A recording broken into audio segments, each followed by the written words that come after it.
Сәлеметсіздер ме оқушылар? Қалдарыңыз қалай? Бүгін сіздермен өтетін сабағымыздың тақырыбы ұлттың болашағы халықтың демографиялық өсімінде деп аталады. Бүгінгі сабақта тұтас емес, кесте, диаграмма, сызба, сурет мәтініндегі мәліметтерді салыстыру, өңдеу. Салалас құрмалас сөйлемдердің мағыналық түрлерін ажырата білу, түрлендіріп қолдану.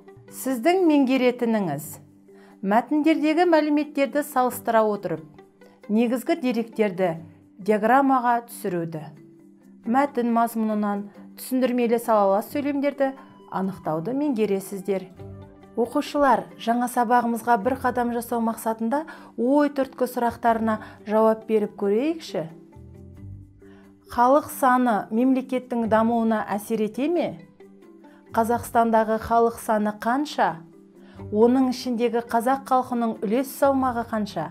Данышпан Абай Құнанбайұлының «Біріңді қазақ, бірің дос, көрмесеңіздің бәрі бос» деген нақыл сөзінің мәні неде?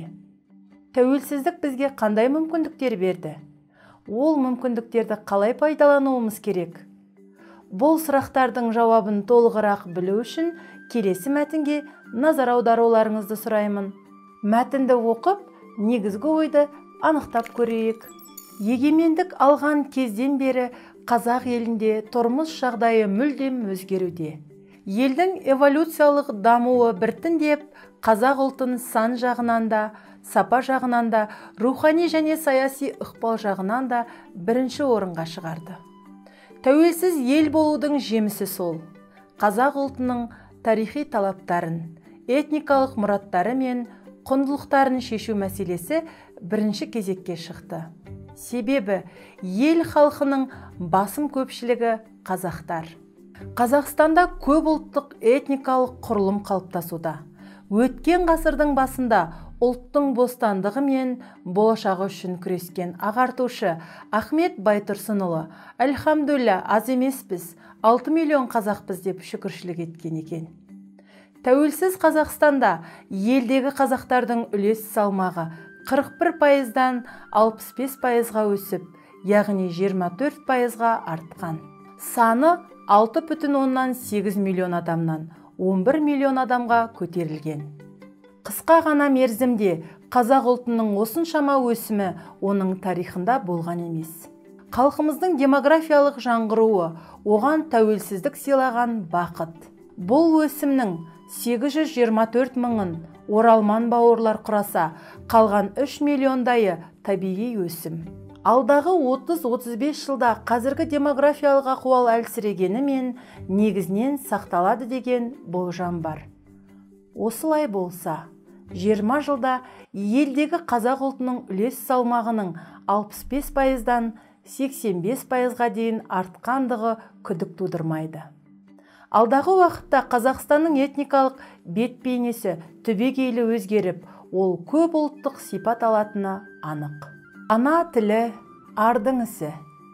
Данышпан Абайдың «Біріңді қазақ, бірің дос, көрмесеңіздің бәрі бос» деген ұлағатын темір қазық ретінде ұстанып, тәуелсіздік берген тарихи мүмкіндікті толықтай пайдалану әр қазақ азаматының парызы. Ал Ахмет Байтұрсынұлы «Қазақтың түзелуінің үміті жастарда» деген.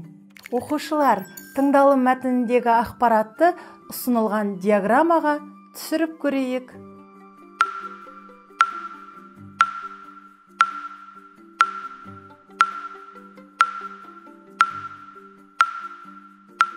Өзіңді тексеріп көр.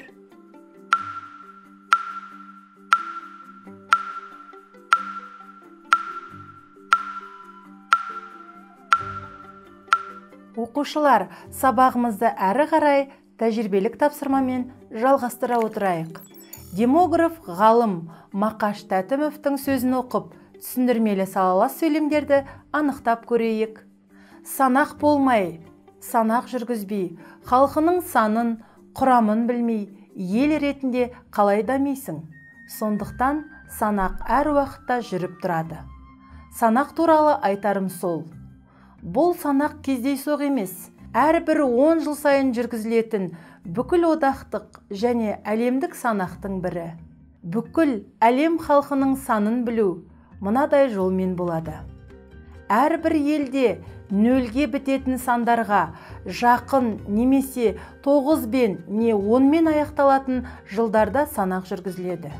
Санақ жүргізілмеген бір ғана ел бар. Ауғанстанда санақ еш уақытта жүргізілген жоқ. Онда санақ жүрмеуінің бірнеше себептері бар. Бірі ылғи қантөгіс, соғыс. Екіншісі артта қалушылық. Айтарым сол, санақ өзімізді білу үшін де керек.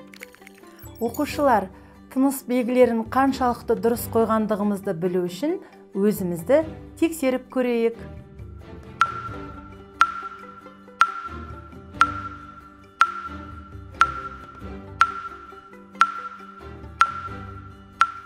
Жарайсыңдар оқушылар, талаптарыңа нұр жаусын.